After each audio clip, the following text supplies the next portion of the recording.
12시 많은 참여 바랍니다.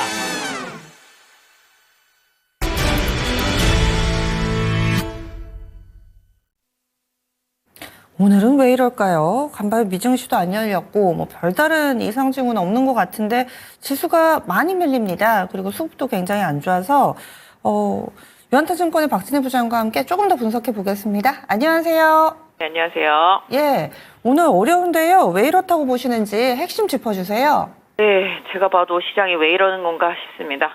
일단 뭐 키워드를 갈팡질팡하는 시장이라고 제가 정했는데요. 방향성을 전혀 잡지 못하고 수급에 따라서 갈 때처럼 왔다 갔다 하고 단기 매매만 횡행하는 시장 속에서 외국인들의 강한 매도세가 시장을 더욱더 압박하고 있는 아침입니다. 네. 그리고 어떤 한쪽에서 뭐 악재가 크게 터졌다거나 급락한다거나 그런 것도 없습니다. 고르게 다 밀리는 것 같은데 전반적인 흐름 분위기 읽어주실까요? 네, 일단은 뭐 어제 유럽 증시는 반도체를 중심으로 해서 미국이 이제 중국에 대한 반도체 규제 이런 부분들이 좀 완화될 것에 대한 기대감으로 올랐습니다. 오늘 우리 시장도 그러지 않겠나 생각했는데요. 전혀 그러지가 않고 있는 모습 보실 수가 있겠습니다. 반도체 일부는 오르고 있지만 전체적인 분위기 안 좋고요. 삼성전자, 하이닉스의 하락세 이어지는 모습 보실 수가 있겠습니다. 지금 자동차도 하락세, 금융주도 하락세, 지금 안 빠지는 것들은 제가 계속 말씀드리고 있었던 섹터들입니다. 지금 게임주 하고요. 그 다음에 인공지능 쪽들, 뭐 로봇 쪽들 이런 쪽들이 지금 그나마도 좀 버티고 있는 모습 보실 수가 있겠고 바이오 섹터 내에서도 일부 좀 이슈가 있는 종목들 좀 강세입니다. 뭐 넥스트 바이오 같은 경우 하고요. 그다음에 의료기기 쪽들도 계속 강조드렸죠. 이런 쪽들이 좀 강세 보여주고 있는 모습입니다. 또한 신규주들이 최근에 조금 시장 흐름을 타면서 초급등주는 거의 다 신규주에서 나오고 있는 것 같습니다. 시장 전반적으로 좀 안 좋은 모습이고요.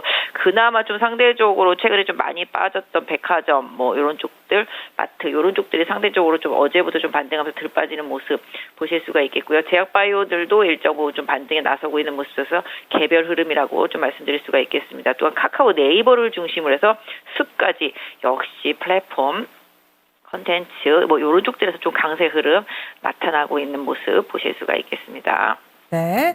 그러면 전체적으로 우리 증시에 크게 뭐 악재가 나온 것은 아닐 텐데 그리고 또 간밤에 힌트가 제한적이었잖아요. 그래서 딱히 어떤 종목군들을 좀 봐야 되나 이런 고민도 좀 들고 소비주들 얘기 좀 나눠보겠습니다. 어제 추수감사절, 오늘은 또 블랙 프라이데이로 인해서 미증시가 조기 폐장을 하게 될 텐데요. 아직까지 시장의 소비자들의 움직임들은 그다지 나타나지는 않고 있습니다. 이 일정이 끝나면은 주가가 다소 좀 하락하게 될 것인지 아니면은 성적표를 확인하면서 종목군들이 다시 한번 움직임을 나타낼 것인지 소비자에 대한 의견은 어떠신가요? 네, 소비재라고 하면은 상당히 좀 광범위하죠. 저희가 보통 생각하는 뭐 소매 유통주들도 있겠고, 뭐 의류주들도 있겠고, 사실 뭐 엔터주들도 게임주들도 어떻게 보면 다 소비재라고 좀 말씀드릴 수가 있겠습니다. 돈이 있어야 다 쓸 수 있는 것들이죠. 화장품도 마찬가지. 오늘은 화장품이 상대적으로 조금 덜 빠지나 뭐 이런 느낌도 살짝 있습니다만은 전체적으로 일단 소비에 대한 심리 이런 부분은 사실 금리에서 나타나는데요. 우리 시장 어제 제 예상과는 좀 다르게 깜짝 금리 인하가 나왔습니다. 깜짝 사실 뭐 미국 하고 나면은 할 줄 알았는데 우리나라 좀 깜짝 금리 인하가 나왔거든요. 그 부분에서 좀 내용을 찾아보면 내년도도 좀 경기 안 좋다.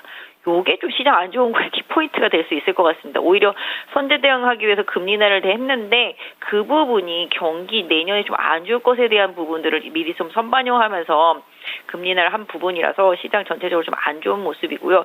제가 생각할 때 최근에 좀 시장 키워드를 좀 드리자라면은 생각해 보시면 좋겠는데 일단 금리도 금리지만 이제 관세라든지 그다음에 미국의 정책이라든지 이런 부분에서 어느 정도 좀 자유로울 수 있는 쪽들을 생각해 보면 다 비제조업이라고 보시면 좋겠습니다.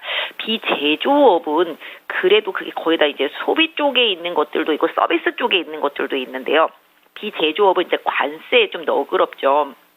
뭐 멕시코든 캐나다든 베트남이든 뭐 중국이든 간에 어떻게든지 간에 계속 관세를 매길 수 있는 가능성 이런 부분들이 좀 안 좋은 상태고 제조업도 역시 경기가 안 좋기 때문에 계속 안 좋을 수 있는 상황인데 그럼에도 불구하고 조금 중국과의 관계 개선이라든지 아니면 트럼프 정책을 좀 비껴갈 수 있는 섹터주들이 비제조업이라고 좀 봐주시면 좋겠습니다. 그런 것들이 또 이제 미국의 트럼프나 머스크 정책이랑도 좀 연결이 되면서 지금 인공지능 기업들이죠. 지금 엔터, 그다음에 게임 뭐 이런 쪽들이 되겠고, 그다음에 뭐 최근에 오늘은 조금 기업 결합 얘기 나오고 나서 항공주들이 밀리고 있긴 합니다만은 이제 저가 항공사들 요런 쪽들, 그다음에 아까 말씀드린 대로 그다음에 플랫폼 기업들, 네이버나 카카오 같은 플랫폼 기업들, 그다음에 SOOP 숲 같은 경우들, 이런 경우들이 되겠습니다. 컨텐츠 기업들, 뭐 스튜디오 드래곤을 비롯해서 컨텐츠 기업들도 되겠고요. 그래서 궁극적으로 놓고 본다라면은 뭔가 원가에 대한 부담을 갖지 않은 섹터들, 그다음에 관세를 피할 수 있는 섹터들, 요런 쪽들이 또 소비랑도 또 연결이 된다라고 봐주시면 좋겠죠. 그래서 결국은 중국의 소비력이 약화되면서 좀 안 좋았었던 국내에 있는 관련 기업들에 대한 관심도는 계속 좀 필요하겠고, 블랙 프라이데이와 관련해서는 뭐 IT 기기라든지 기타 등등 팔리는 것 좀 봐야 되겠습니다만은, 실질적으로 소비가 얼마나 좀 강하게 일어나는지 이 부분을 조금 보실 필요가 있지 않나 싶습니다. 그래서 일단 개인적으로는 전쟁이 끝나면은 일단 IT를 비롯해서 경기 민감주 섹터주들한테도 반응이 올 거라고 생각하는데, 우리 시장 같은 경우는 지금 어저께 오히려 금리 인하가 시장에는 좀 느낌적인 느낌으로는 좀 안 좋구나 경기, 이런 부분을 좀 받아들이지 않았나 싶고요. 일단 지금 트럼프와 머스크의 수혜를 볼 수 있는 그나마 제조업이라고 한다라면은 뭐 재건이라든지 기계업종 되겠죠. 그런 쪽들하고 조선 쪽들, 이런 쪽들이 그나마 제조업들 중에서는 조금 더 긍정적인 부분이 있고, 나머지는 거의 다 비제조업, 서비스업 뭐 이런 쪽들이라고 봐주시면 좋겠습니다. 그래서 여러분들도 시장 앞으로 대응하실 때 이쪽을 계속 공략하시는데, 이미 뭐 말씀드리고 많이 올라오긴 했습니다만은 그럼에도 불구하고 계속 이쪽에서밖에 좀 기회를 찾을 수가 없겠고요. 오늘 뭐 엔터주들 좀 많이 하락하고 있는 상태인데, 이런 것들도 결국은 또 조정받으면 또 기회가 온다라고 보겠고, 게임도 마찬가지. 게임도 오늘 시프트업을 비롯해서 크래프톤 강세 보여주고 있고, 어제는 위메이드라든지 뭐 최근에 컴투스 홀딩스 같은 경우 좀 강세 보여주고 있는 상황이잖아요.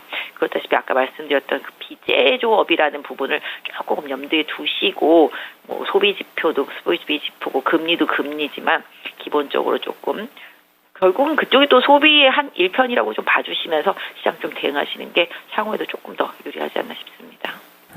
오늘 약한 배경 가운데 물론 여러 가지가 있겠지만 어제 깜짝 금리 인하, 이것이 경기에 대한 우려로 해석되면서 또 지수도 밀려나고 있는 것, 이 부분도 영향이 다소 있다, 이런 해석도 해주시네요. 네, 또 상당히 좀 합리적이고 납득이 되는 부분인 것 같습니다. 그러면은요, 오늘 장 간략하게만 어떻게 좀 마무리를 지으면 좋을지, 어려운 상황 가운데서 뭐 방안이 있다면 알려주시죠. 네, 저도 많이 어렵습니다. 진짜 있는 걸 다 버리고 잘 가는 쪽으로 다 옮겨 타기도 사실 개인 투자자분들 쉽지 않고요. 시장 대응도 뭐 진짜 농담 삼아서 국장은 하루만 하는 거다, 오늘 하고 내일은 또 다른 종목이다, 뭐 이런 얘기들도 계속 나오고 있지만, 이 어려운 시장 환경 속에서 지금 선물 하락하고 있는 환경 속에서도 강세 보이는 종목 많이 보입니다. 지금 인공지능 솔루션 업체들하고요, 로봇하고요, 아까 말씀드렸던 컨텐츠, 게임 뭐 이런 쪽들이 되겠습니다. 엔터는 조정을 조금 활용해 보시면 오히려 좀 좋겠다.